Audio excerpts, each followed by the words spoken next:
मित्रांनो, तुमचं पुन्हा एकदा GB स्टोरी टेलर या यूट्यूब चॅनलवर स्वागत आहे। आजच्या आपल्या गोष्टीचं नाव आहे सवाष्ण, लेखक आशिष देवरुखकर। पण गोष्ट सुरू करण्याआधी जर कोणी या चॅनलवर पहिल्यांदाच आलेले असाल तर त्यांनी ह्या चॅनलला सबस्क्राईब करायला विसरू नका। चला तर मग अजिबात वेळ न घालवता गोष्टीला सुरुवात करूया।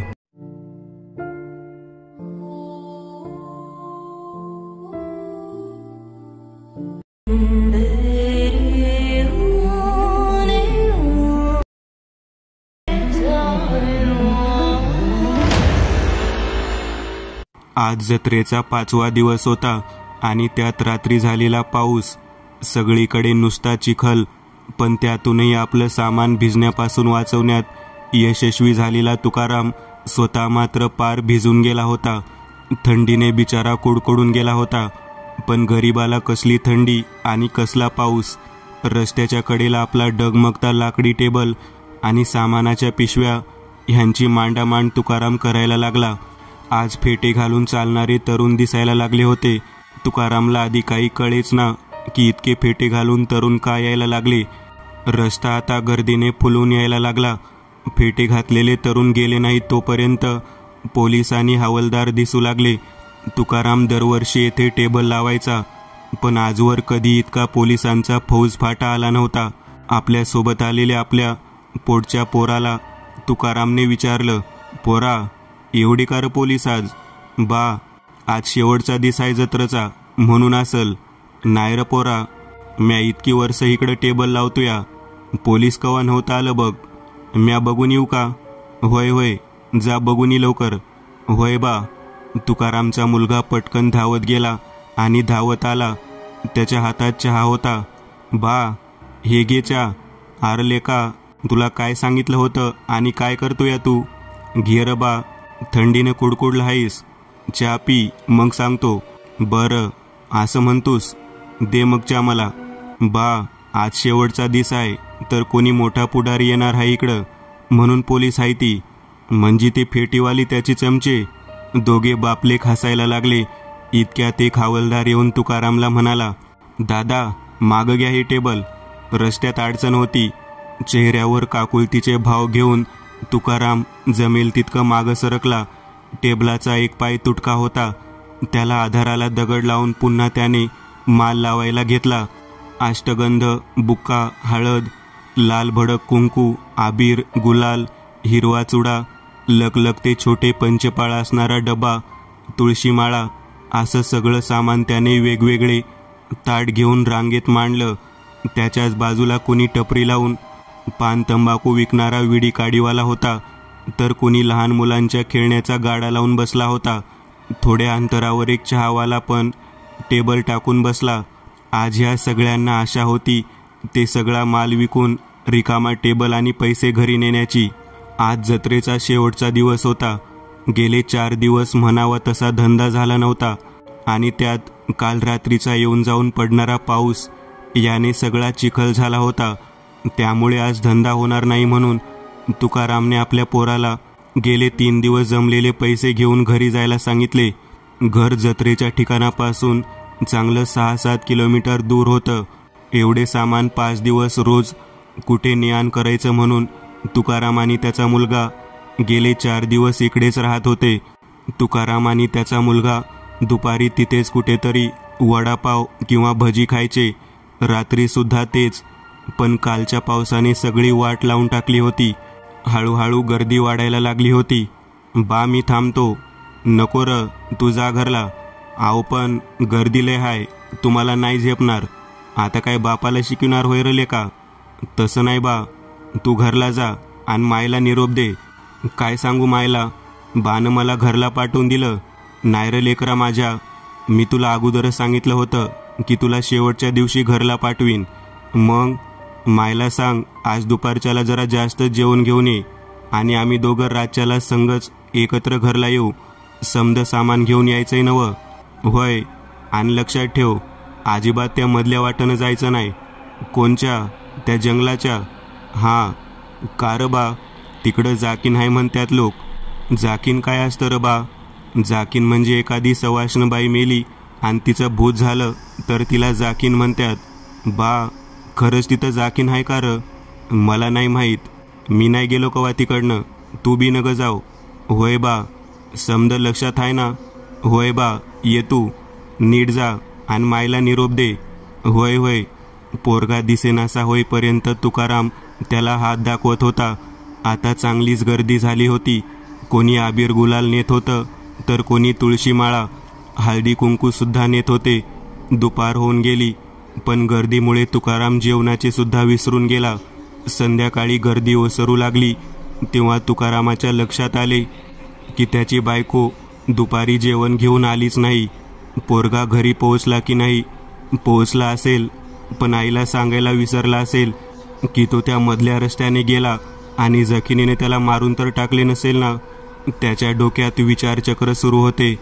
किंवा जत्रा संपते आणि घरी जातोय असे त्याला झाले होते.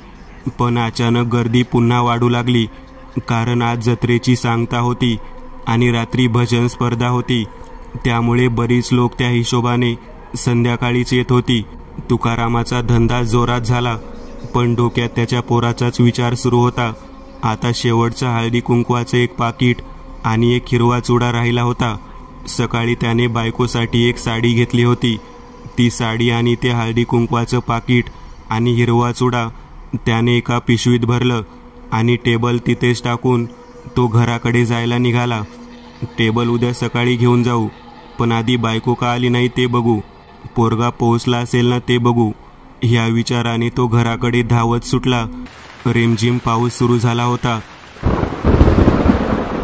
हातातला कंदील कधी विझेल ह्याचा नेम नव्हता.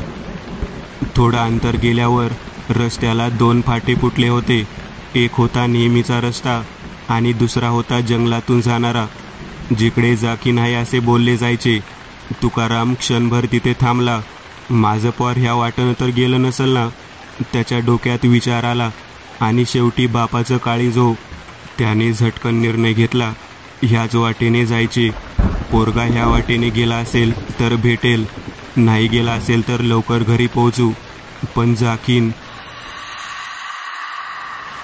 बिकीन कोण नसते असं स्वतःला समजावत तुकाराम त्या झाडीत घुसला.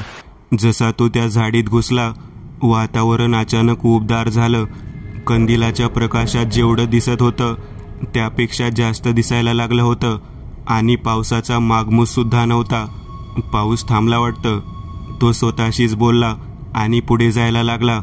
मनात सतत जाकिनीचा विचार येत होता, पण त्याने ठरवले होते की कितीही कोणाचाही आवाज आला तरी अजिबात थांबायचं नाही. तो पटापट पावलं टाकत जात होता आणि अचानक, ओ धनी, त्याच्या कानावर आवाज आला. त्याने आपल्या बायकोचा आवाज बरोबर ओळखला. तो थांबला, पण पटकन त्याला आठवलं की जखीन कोणाचाही आवाज काढू शकते. त्याने मागे वळून न बघता सरळ चालायला सुरुवात केली. परत आवाज आला, ओ धनी, थांबा की, तुम्हासनी हाक मारालोय, ओ धनी. तुकाराम अजिबात थांबायचं नाव घेत नव्हता. त्याने आपला वेग वाढवला. पुन्हा मागून आवाज आला, आओ धनी, थांबा की, म्या जानकी आहे, तुमची बायको, ओ धनी. पण तुकाराम काही थांबत नव्हता. अचानक समोरच्या झाडामागून आवाज आला, ए बा, आर थांब की, माय हाक मारायली मागून. असं का जाकीन दिसल्यावनी पळालाय? झाडामागून आपला पोरगा येताना बघून तुकारामने हातातलं सगळं टाकून दिलं आणि पोराला मिठी मारली. बा, काय झालं तुला? तू ह्या वाटेनं का आलास? मी नाही आलो बा. मग तू इकडं कसा? माझ्या संग आलाय तो इकडनं.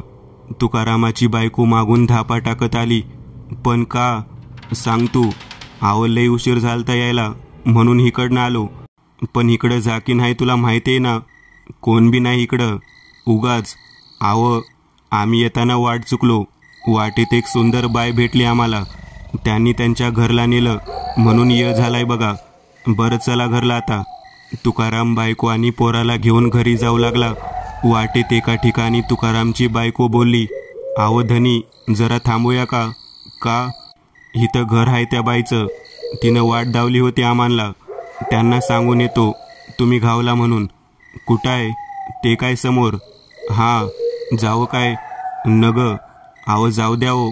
नग म्हणतोय नव, जाऊ द्या हो. तुमच्याकडं हळदी कुंकू आहे काय? हाय. कशाला हवंय? आणि हिरवा चुडा हाय तो बी. पण तुला कशाला हवा? ती बाई सवाशी नाही हो, तिला द्यायला पाहिजेल काहीतरी. म्हणजे तुम्ही द्या हो. थांब देतो. तुकारामने आपल्या पिशवीत हात घालून हिरवा चुडा आणि हळदी कुंकवाचं पाकिट बाहेर काढलं आणि त्याला अचानक धपकन काहीतरी पडल्याचा आवाज आला. त्याने पटकन आवाजाच्या दिशेने पाहिले तर त्या घराच्या समोर त्याला 2 व्यक्तींचे शरीर दिसली. त्याने नीट पाहिलं तर त्यातील एक शरीर तुकारामाच्या बायकोचे होते आणि दुसरे त्याच्या मुलाचे. अंधार असून देखील त्याला ती शरीर स्पष्ट दिसत होती. त्याने वळून आपल्या बाजूला पाहिले तर त्याच्या बाजूला कोणी नव्हतं, ना बायको ना मुलगा. तो काय ते समजून गेला. त्याने घराकडे पुन्हा पाहिले तर दाराजवळ एक बाई उभी होती. हिरव्या रंगाची साडी घातलेली, गळ्यात मंगळसूत्र घातलेली. ती तिकडूनच मोठ्याने कर्कश आवाजात ओरडली, मला हिरवा चुडा दे आणि हळदी कुंकू लाव मला. तुकारामने आपली पिशवी तिथेच टाकली आणि धूम ठोकली. तुकाराम जीवाच्या आकांताने धावत होता. अंधारात कंदिलाच्या प्रकाशात काही दिसत नव्हतं, तरी तो वाट फुटेल तिकडे धावत होता. पण तिचा आवाज त्याला ऐकू येत होता, माझा हिरवा चुडा मला दे. तुकाराम धावतच होता. धावता धावता ती स्वतःला शिव्याशाप देत होता. एवढ्या अंधारात त्यासनी मी कसा दिसलो याचा विचार करायला हवा होता मी.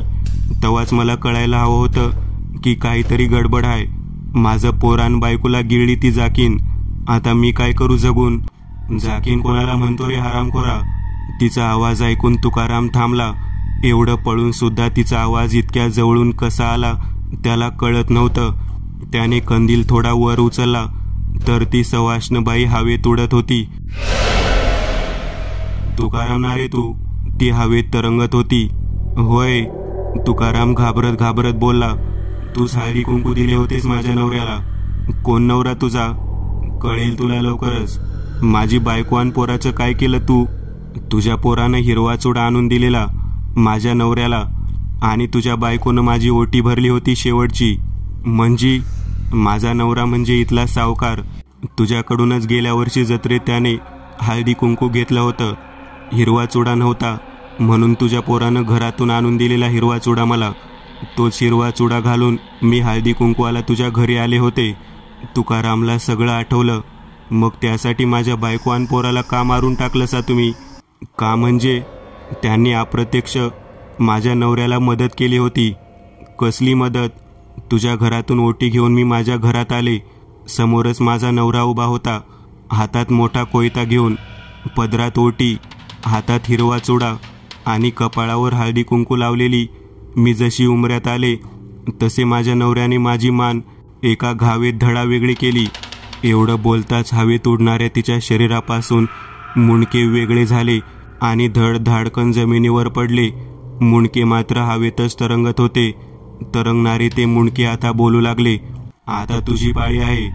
तुकारामला भोवळ यायची बाकी होती, तरीही त्याने तिला विचारलेच, माझा काय दोष? तू हळदी कुंकू विकले होतेस त्यामुळे तुलाही मरायला लागेल. आणि ज्याने कोयता त्यालाही मी मारून टाकला आहे. म्हणजे त्या भिक्याला? होय, मीच मारलं त्याला. माझ्या नवऱ्याला त्याने कोयता दिला होता. सावकार असं का वागलं पर? गुप्तधन. गुप्तधन? होय, त्याला एका मांत्रिकाने सांगितलं होतं, हातात ओटी हळदी कुंकू लावलेली सवाशीन तुझ्या दाराच्या उमऱ्यात तिचा बळी दे, तुला गुप्तधन मिळेल. त्याने मलाच स्वतःच्याच बायकोला मारले. स्वतःच्या बायकोचा नरबळी दिला त्याने. काय? हो, पण मी सवाष्ण मेले तेही तिने सांजेला. म्हणून मी जाकीन झाले आणि सगळ्यात आधी माझ्या नवऱ्याला मारून टाकले. त्याच्याच घरात मी त्याला जाळून मारले. मग त्या मांत्रिकाला मारून टाकले. मग कोयता देणारा तो भिक्या, हिरवा चुडा देणारा तुझा मुलगा, मग हळद कुंकू लावून माझी ओटी भरणारी तुझी बायको, आणि आता तुझी बारी. एवढे ऐकताच तुकाराम हातातला कंदील टाकून धावत सुटला. वाट मिळेल तिकडे तो धावत होता आणि त्याच्या मागून ते मुंडके मोठमोठ्याने हसत हवेत तरंगत येत होतं. सकाळ झाली आणि त्या जंगलात गुरं चरायला आलेल्या गुराख्याने गावात जाऊन तुकाराम आणि त्याच्या बायको पोराचं प्रेत सावकाराच्या जळालेल्या घराजवळ पडलं असल्याची खबर दिली. त्याच्या पुढच्या दिवशी पेपरात मोठी बातमी होती. जंगलातील सावकाराच्या जळक्या घराजवळ गावातील एकाच परिवारातील 3 मृतदेह सापडले. जळालेल्या घरात सावकाराचा जळालेला मृतदेह सापडल्यानंतर आजवर 5 मृतदेह तिथे सापडले. घराचे गूढ अद्याप कायम. मित्रांनो, आज पुरतं एवढंच. तुम्हाला जर काही गोष्ट आवडली असेल तर नक्की लाईक करा. तुमच्यापैकी बरेचसे जण व्हिडिओ लाईक न करताच पळून जातात, पण हा जर व्हिडिओ तुम्ही लाईक केला तर मला जरा बरं वाटेल आणि असेच भारी भारी व्हिडिओ बनवायची माझ्यात एनर्जी येईल. त्यामुळे नक्की लाईक करा. आणि अजूनही कोणी या चॅनलला सबस्क्राईब केलेलं नसाल तर लगेच सबस्क्राईब करून टाका. आणि बाजूची घंटी ती मात्र दाबायला विसरू नका. देवाची घंटी आहे ती. चला तर मग पुन्हा भेटूया अशीच एक आगळी वेगळी गोष्ट घेऊन पुढच्या